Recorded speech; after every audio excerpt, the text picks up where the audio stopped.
Hello students, welcome to Swami Vivekanand Institute. My name is Shaheen and in this lecture video we are going to discuss the another part of accounting and auditing। और इस lecture के अंदर हम लोग एक new topic को cover करने वाले हैं जिसमें हम लोग जिस सीरीज़ को अकाउंटिंग एंड ऑडिटिंग की स्टार्ट हुई है, सीरीज़ के अंदर हम लोगों ने अकाउंटिंग के बहुत सारे कॉन्सेप्ट्स को डिस्कस किया, मीनिंग को डिस्कस किया और आपके फंड फ्लो स्टेटमेंट को और रेशियो एनालिसिस को डिस्कस कर लिया है। आज कैश फ्लो स्टेटमेंट को समझते हैं।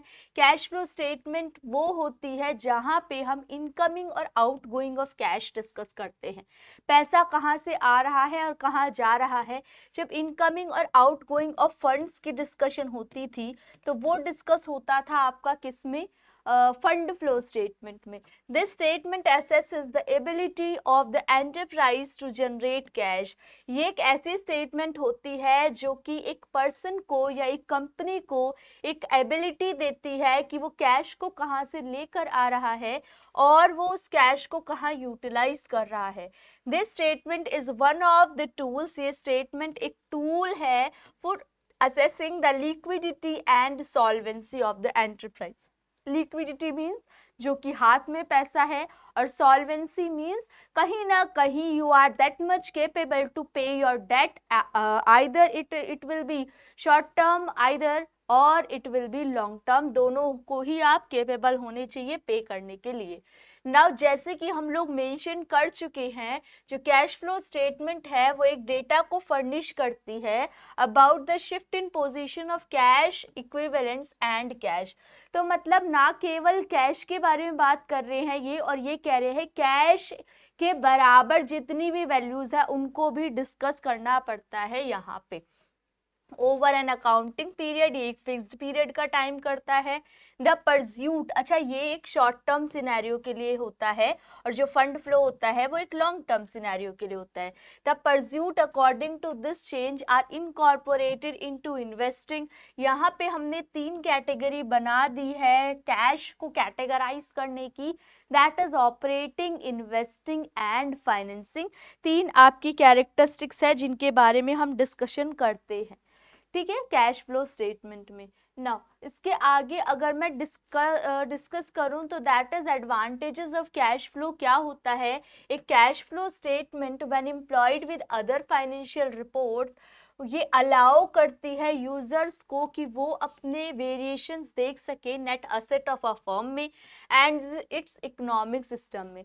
तो कैश फ्लो स्टेटमेंट एक बेसिक आपका पॉइंट ऑफ व्यू है जो कि आपको एनालाइज कराता है कि आप दूसरी कंपनी से कैसे अलग है in terms of your net assets of a firm, उसके इकोनॉमिक सिस्टम से कैसे डिफर कर रहे हैं। इट इन्वॉल्व्स इसमें liquidity, stability, capability to influence the amount and timing of cash flow to adjust to varying condition and possibility। ये आपको liquidity के बारे में कि कितना कैश अवेलेबल है फर्म में और आपकी सॉल्वेंसी के बारे में, है ना। लिक्विडिटी यहाँ पे सॉल्वेंसी वाला पार्ट भी आएगा, सॉल्वेंसी, स्टेबिलिटी। देखो कैश की फ्लो अच्छी है लेकिन ये एक वॉलेटाइल मैनर में नहीं होनी चाहिए, ये एक स्टेबिलिटी वाले मैनर के अंदर होनी चाहिए, ठीक है। Conditions and possibilities, cash flow data evaluate, जो कैश फ्लो का डेटा है वो ये कैलकुलेट करता है the capability of a firm to produce cash and cash equivalent. जो कैश फ्लो डेटा है वो आपका कैश को कैसे प्रोड्यूस करना है और कैश के बराबर जो वैल्यूज है उनको। It permit user to generate models to assess and analyze the existing value to expect cash flow of various companies. It also assists in stabilizing cash inflow and outflow following is acknowledgement to the varying situation। तो बहुत सारी situation के ऊपर depend करके ये वाला part चलता है आपका, ठीक है। इट इज ऑल्सो असेंशियल, ये जरूरी है in verifying the correctness of prior estimates of anticipated cash flow and in exploring the association between profitability and net cash flow and the result of varying cost prices। तो इतनी complicated definitions पे मत जाओ, बस basically ये याद रखो कि जो कैश फ्लो स्टेटमेंट है ये कैश इनफ्लो आउटफ्लो को रिकॉर्ड करता है, कंपनी की फाइनेंशियल पोजीशन बताता है, कंपैरिजन बताता है नेट एसेट्स के बारे में, और कंपेयर कर सकते हो आप in terms of liquidity, stability, ठीक है, सॉल्वेंसी, इन टर्म्स में आप कैलकुलेट कर सकते हो। नेक्स्ट, हम लोगों ने कितनी कैटेगरीज में कैश फ्लो स्टेटमेंट को बांटा है? ऑपरेटिंग, इन्वेस्टिंग और फाइनेंसिंग। ये तो आप लोगों को पता है ना प्रीवियसली भी। ऑपरेटिंग एक्टिविटीज की बात करूं तो operating activities are the operations, वो ऑपरेशंस होते हैं basic of a company directly associated with furnishing its commodities and services to the market place. जब आप मार्केट में कोई प्रोडक्ट वगैरह को डायरेक्टली इन्फ्लुएंस कर रहे हो तो वो वाला पार्ट आपका ऑपरेटिंग एक्टिविटीज में आता है, क्योंकि ये बेसिक ऑपरेशन से कंक्लूड करके निकलता है, ठीक है। These are the enterprise focused trading pursuit such as producing, allocating, retailing and marketing a good और services. Operating activities are the principal source. जो ऑपरेटिंग एक्टिविटीज होती है, क्योंकि ये एक बेसिक ऑपरेशन से मिलके बनता है, ठीक है, तो ये क्या होता है? रेवेन्यू का सोर्स होता है and expenditure in a firm. इस ही पॉइंट ऑफ व्यू पे आपको सोर्स भी पता चलता है कि रेवेन्यू कहाँ से आ रहा है, उसका सोर्स, और वो पैसा कहाँ जा रहा है, एक्सपेंड हो रहा है। जो ऑपरेटिंग एक्टिविटीज होती है on the cash flow statement comprise of various uses. Operating activities के बहुत सारे यूजेस होते हैं। Sources cash from the companies operational activities. अगर मैं सिंपल शब्दों में बोलूं तो ये आपको बताता है कि money a company has generated from its product और सर्विसेज। कितना पैसा कंपनी जनरेट कर रही है अपने बेसिक ऑपरेशन से और कितना जनरेट कर रही है अपने प्रोडक्ट और सर्विसेज को सेल करके, प्रोडक्ट और सर्विसेज को क्या करके, जनरेट करके वो कितना पैसा इनकर कर रही है, वो कहलाता है आपका ऑपरेटिंग एक्टिविटीज। ना ऑपरेटिंग एक्टिविटीज को कितने पार्ट्स में बांटा गया है वो आप जल्दी से एक बार रीड आउट कर लो।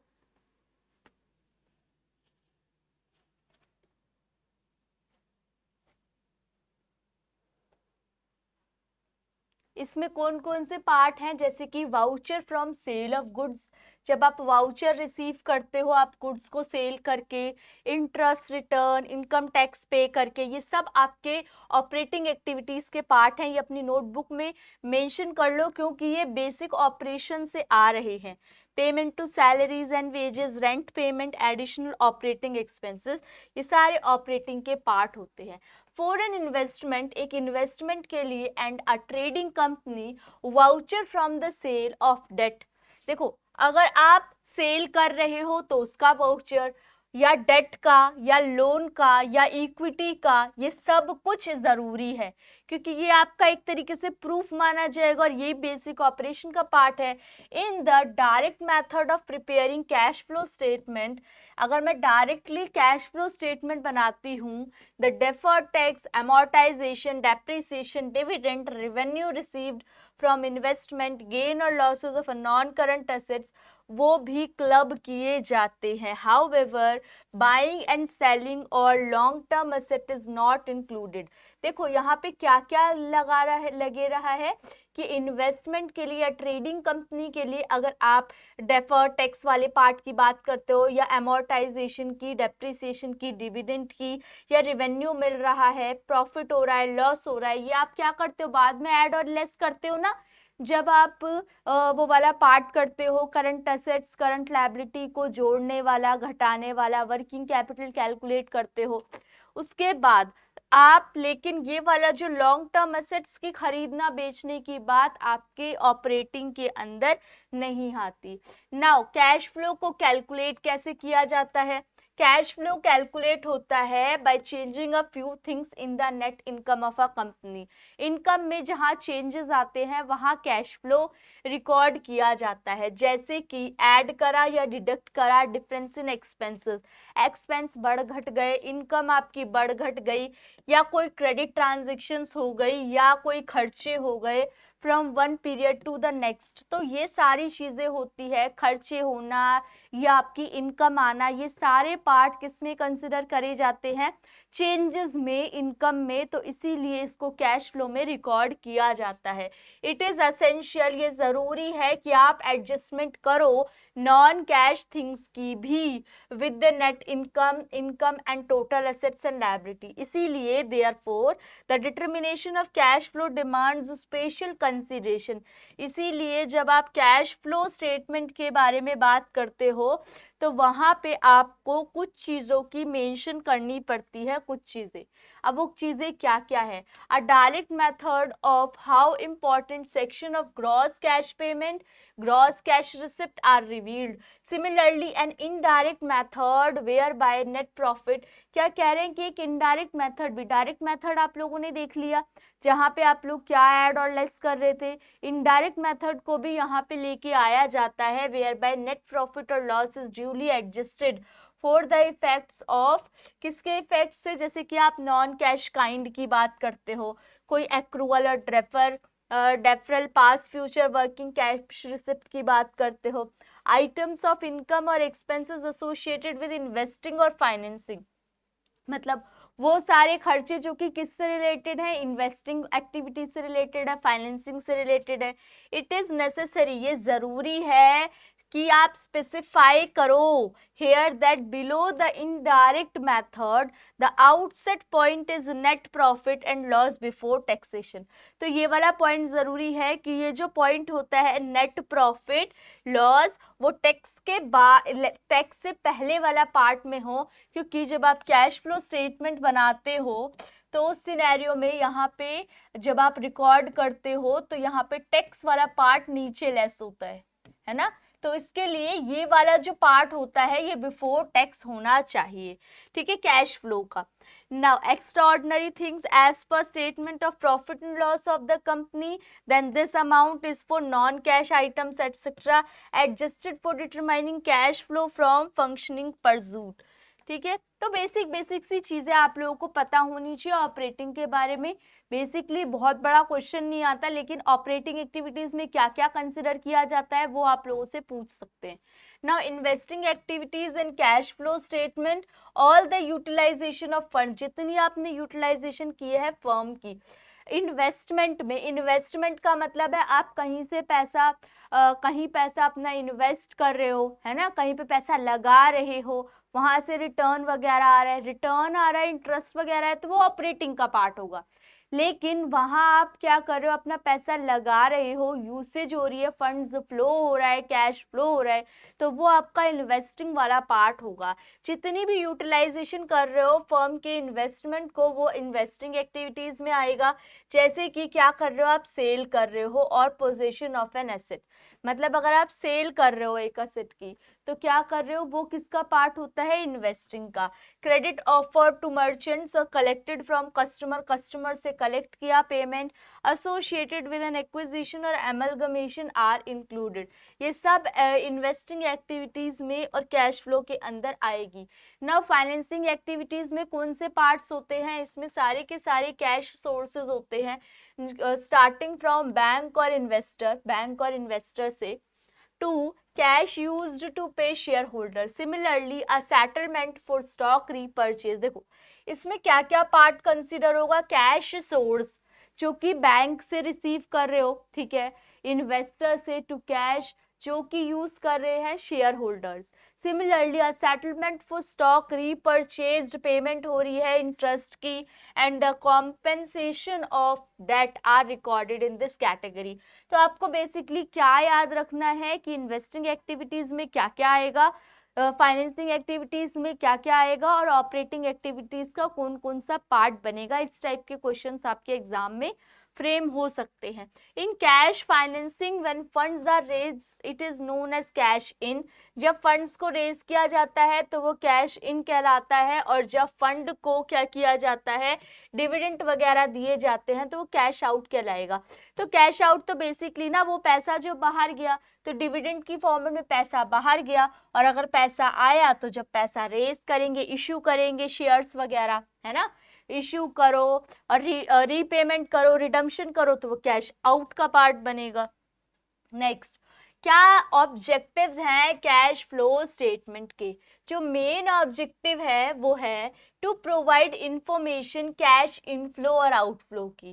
कैश इनफ्लो आउटफ्लो चाहे वो ऑपरेटिंग एक्टिविटीज का हो, इन्वेस्टिंग का हो या फाइनेंसिंग एक्टिविटीज का हो, ये वाला जो पार्ट होता है ये इसका मेन ऑब्जेक्टिव में कंसिडर किया जाता है। Next is to determine net changes, कितना कैश और कैश इक्विवेलेंट में चेंजेस आए, ये इंपॉर्टेंट होता है। फिर इन्होंने बोला है what are inflow and outflow of cash. Inflow and outflow क्या होते हैं कैश के? इनफ्लो ऑफ कैश में आता है सारी की सारी ट्रांजैक्शन जो कि कैश को बढ़ा रही है या उसके बराबर की वैल्यूज को बढ़ा रही है। कैश या कैश के बराबर वैल्यूज को बढ़ा रही है तो वो आपका कहलाएगा इनफ्लो ऑफ कैश। और आउटफ्लो में क्या आएगा?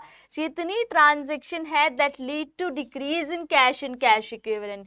कैश और कैश इक्विवेलेंट से रिलेटेड जितनी ट्रांजैक्शन कम हो रही है तो वो तो आपका आउटफ्लो का पार्ट बन जाएगा। ठीक है, कैश एंड कैश इक्विवेलेंट में क्या क्या आता है? इसमें आता है आपका cash, cash comprises of cash. अब कैश के अंदर क्या क्या है? कैश इन हैंड भी आएगा, डिमांड डिपॉजिट भी आएगा बैंक के साथ, और कैश, अच्छा पहले इन्होंने कैश एंड कैश इक्विवेलेंट में इसको पार्ट 1 दे दिया, इसको पार्ट 2 दे दिया। पहले पार्ट 1 को डिस्क्राइब कर दिया, फिर पार्ट 2 को डिस्क्राइब कर दिया। कैश इक्विवेलेंट में क्या क्या आएगा? Are short term, cash equivalent में शॉर्ट टर्म हो गए जो कि बहुत ज्यादा लिक्विड है, जिसको हम इजीली कन्वर्ट कर सकते हैं into the cash that is readily convertible into known amount of cash. ठीक है, नाउ आप लोगों को क्या करना है, कमेंट सेक्शन में बताना है कि कैश इक्विवेलेंट के एग्जाम्पल्स कौन कौन से एग्जाम्पल कैश इक्विवेलेंट में आते हैं, ये आप बताओगे। Now what are the limitation of cash flow statement, क्या क्या कमी है कैश फ्लो स्टेटमेंट की, जल्दी से आप लोग बता सकते हो क्या क्या स्टेटमेंट है।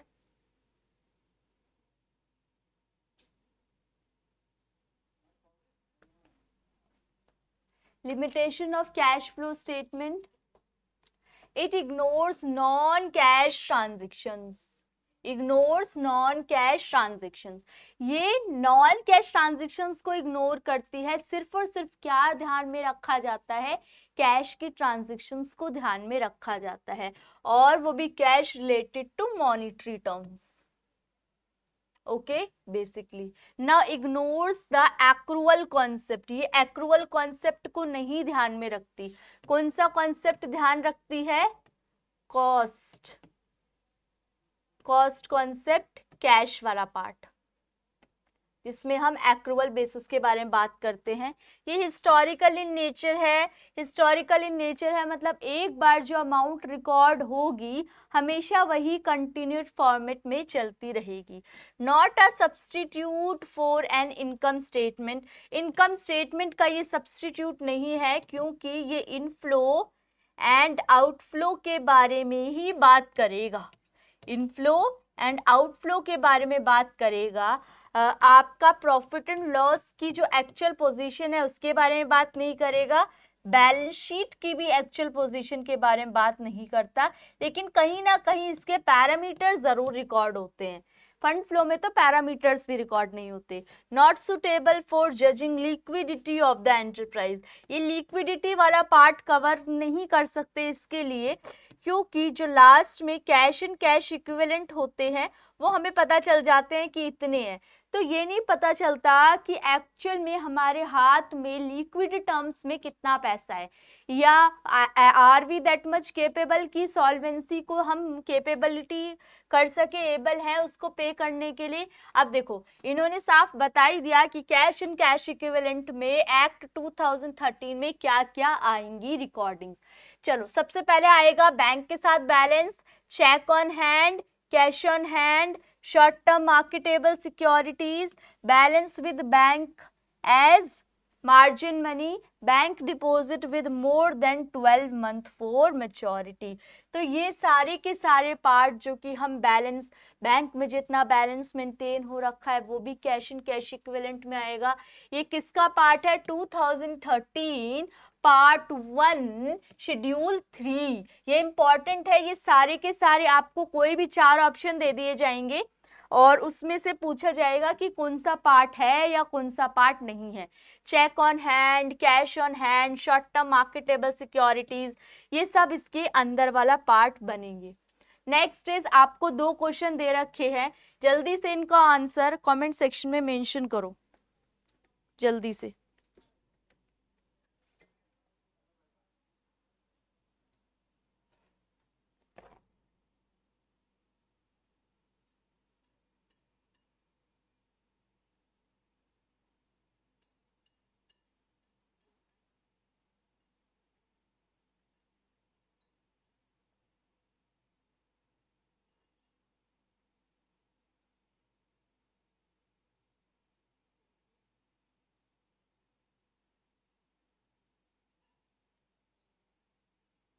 First is which of the following is the type of cash flow. कौन सा होगा इसमें? कैश इनफ्लो होगा या कैश आउटफ्लो होगा? जल्दी से बताओ, इनफ्लो होगा कि आउटफ्लो होगा? Both A and B. Proceed from issue of shares और डिबेंचर किस पे अफेक्ट डालेगा?